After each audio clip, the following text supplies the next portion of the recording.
Hello friends, how are you? I am Dr. Jasleen Kaur. Welcome to my YouTube channel Beauty Health Essential. और अगर आप मेरे channel पे first time आए, मेरे चैनल को subscribe, like, share and bell icon press कर दीजिएगा।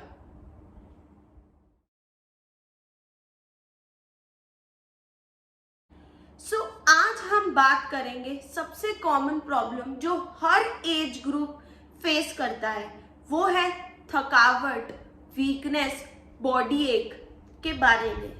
हम थोड़ा सा एक्सर्शन करते हैं, कहीं बाहर जाते हैं एंड उसके बाद हमें बॉडी एक, बैक एक, मसल क्रैम्प होने लग जाते हैं। ये आजकल बहुत कॉमन प्रॉब्लम हो चुकी है। एक्चुअली ये सीडेंटरी लाइफस्टाइल की वजह से हो चुका है, लैक ऑफ फिजिकल वर्क की वजह से हो गया है एंड जो हम खाने पीने में भी ध्यान नहीं देते हैं, इन सब की वजह से हमें बैकएक का प्रॉब्लम होने लग गया है एंड स्लीप भी हम अच्छे से नहीं लेते, इसलिए हमें पूरे दिन थकावट सी महसूस होती है। सबसे पहले लैक ऑफ स्लीप। हमारी बॉडी के लिए 8 घंटे की मिनिमम स्लीप नेसेसरी है। अगर हम 8 घंटे की प्रॉपर स्लीप नहीं लेते हैं तो हमें सुबह थकावट महसूस होती है एंड अगर हमारा स्लीप वेक साइकिल डिस्टर्ब होता है, हमारा जो नॉर्मल सोने का टाइम और उठने का टाइम होता है, हम अगर वो प्रॉपर टाइम पे ना करके स्केड्यूल चेंज करने की कोशिश करते हैं तो उसकी वजह से भी हमें नींद नहीं आ पाती एंड हमें थकावट महसूस होती है। फिर आता है कि अगर आजकल जो टीनेजर्स है उनको रात भर फोन चलाने की आदत होती है। जब हम अंधेरे में फोन चलाते हैं तो जो फोन की लाइट होती है वो हमारे आंखों में पड़ती है, जिसकी वजह से हमारी आईज एक्टिव हो जाती है और वो हमारे ब्रेन को भी एक्टिव कर देती है। जो ब्रेन होता है वो मेलेटोनिन के सिक्रीशन को इनहिबिट कर देता है and melatonin is the sleep hormone जो रिस्पॉन्सिबल होता है हमें स्लीप लाने में, नींद लाने में रिस्पॉन्सिबल हार्मोन होता है, उसको इनहिबिट कर देता है एंड फिर हमें रेस्टलेसनेस फील होता है और हम सो नहीं पाते एंड हमें थकावट महसूस होती है। इसलिए वीकेंड में भी आप सेम स्केड्यूल फॉलो कीजिए जो आप एवरी डे फॉलो करते हो। अब सेकंड कॉज है डिहाइड्रेशन। जैसे कि water is the main unit of life, पानी बहुत ज्यादा जरूरी होता है। अगर हम दिन में ज्यादा पानी नहीं पीते, मिनिमम 6 से 7 ग्लास ऑफ पानी हमें हर रोज पीना चाहिए और अगर हम वो नहीं पीते हैं तो हमें डिहाइड्रेशन हो जाता है। डिहाइड्रेशन की वजह से मसल की फटीग होने लग जाती है एंड मसल फटीग होती है तो हमें बॉडी पेन होता है एंड वीकनेस होता है एंड टायर्डनेस महसूस होता है। अगर आप ज्यादा मैनुअल वर्क या एक्सरसाइज कर रहे हैं एंड खाना कम खा रहे हैं, डाइटिंग भी आप साथ साथ में कर रहे हैं और एक्सरसाइज कुछ ज्यादा कर रहे हैं, जिसकी वजह से आपका जो बॉडी का ग्लूकोज लेवल है वो कम हो जाएगा एंड आपका बीपी भी कम हो जाएगा, जिसकी वजह से आपको थकावट एंड टायर्डनेस फील होगी and you will feel very low, as if आपकी बॉडी के अंदर कोई जान ना हो। एंड अगर बीपी ज्यादा लो हो जाए तो आप कभी कभी बेहोश भी हो सकते हैं, इसलिए कभी भी भूखा रहना नहीं चाहिए। फिर जो वुमेन्स होती है 40 के बाद आफ्टर मेन्यूपॉज, उनके अंदर हार्मोनल चेंजेस आते हैं, जिसकी वजह से उनको स्लीपलेसनेस महसूस होती है और उनको नींद नहीं आ पाती। एंड अगर आप ज्यादा स्ट्रेस लेते हो, stress and anxiety is also the reason of sleeplessness and restlessness. रात को नींद नहीं आती and restless feel होता है। अगर आपको ये सारे कॉमन कॉजेस नॉर्मल है आपके अंदर तो और फिर भी आपको टायर्डनेस महसूस होती है एंड आपकी बॉडी एक, बैक एक का प्रॉब्लम है तो आपको ब्लड टेस्ट करवाना चाहिए एंड इसको आपको सीरियसली लेना चाहिए, क्योंकि आपके अंदर सर्टेन विटामिन्स एंड मिनरल्स की डेफिशिएंसी की वजह से ये हो रहा है। जैसे कि सबसे पहला है विटामिन B12 डेफिशिएंसी। अगर आपको विटामिन B12 डेफिशिएंसी है तो आपको बैक एक, बॉडी एक, मसल क्रैम्प बहुत फ्रीक्वेंटली होगा एंड कभी कभी बिना कोई मैनुअल वर्क के ही आपको बॉडी एक होने लग जाएगा. It is due to vitamin B12 deficiency. आजकल विटामिन B12 की डेफिशिएंसी सब में बहुत कॉमन है क्योंकि सब लोग आजकल आरओ का पानी प्रेफर करते हैं. जो आरओ का पानी होता है उसके अंदर जो वाटर होता है वो रिफाइंड हो जाता है एंड उसमें से बहुत सारे मिनरल्स एक्सक्लूड हो जाते हैं. Minerals such as calcium, potassium, magnesium, iron, zinc and many more.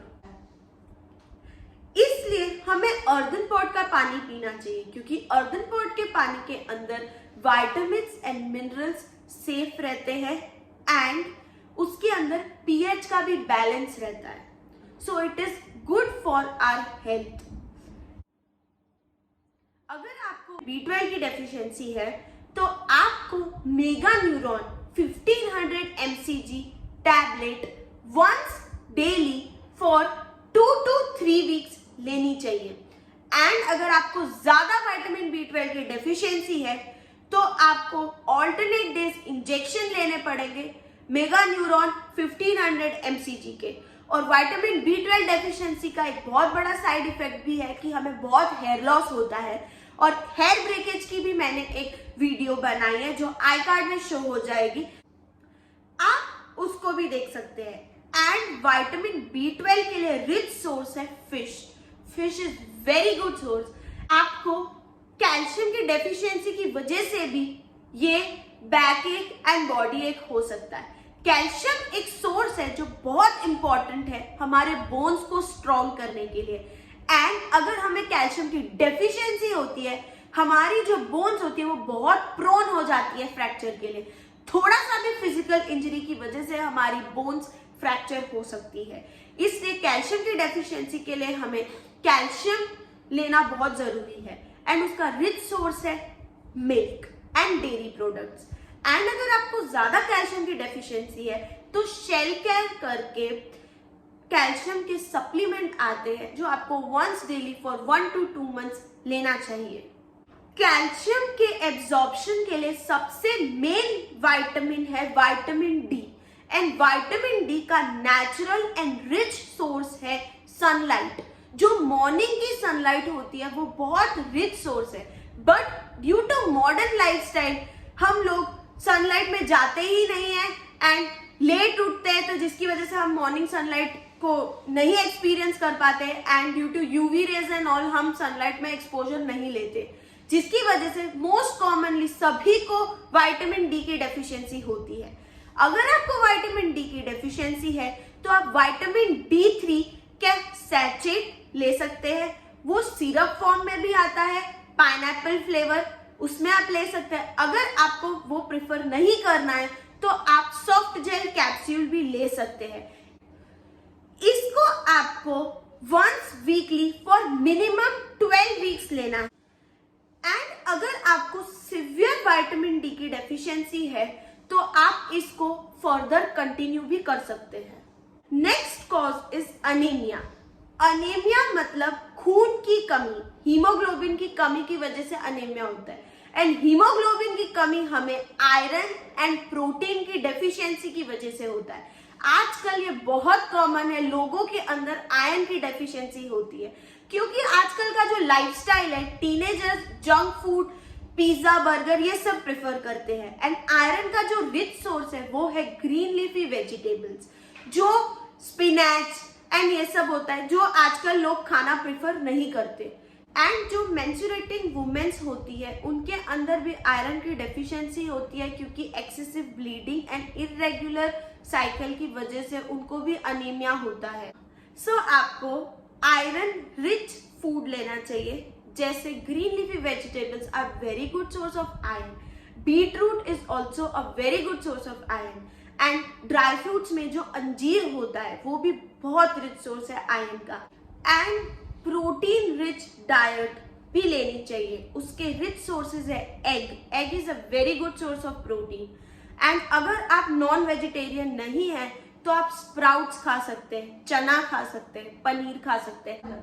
And जैसे कि आपको बचपन में आपकी मॉम गुड़, चना और मूंगफली खिलाती होगी, वो बहुत अच्छा सोर्स है और वो हीमोग्लोबिन को बहुत अच्छा रखता है, इसलिए आपको ये खाना चाहिए।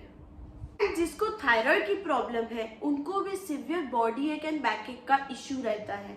इसके लिए आपको आयोडाइज सॉल्ट खाना चाहिए।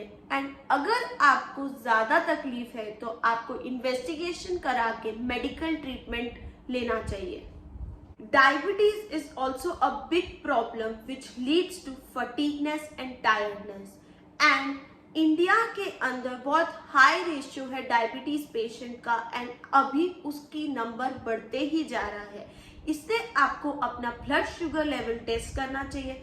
एंड अगर आपका ब्लड शुगर लेवल ज्यादा है तो आपको डॉक्टर के पास प्रॉपर कंसल्टेंसी लेकर उसका मेडिकल ट्रीटमेंट कराना चाहिए। And friends, as a doctor I would suggest you that कि अगर आपका शुगर लेवल ज्यादा आ रहा है तो आप इसे इग्नोर ना करिए और इसका प्रॉपर ट्रीटमेंट लीजिए।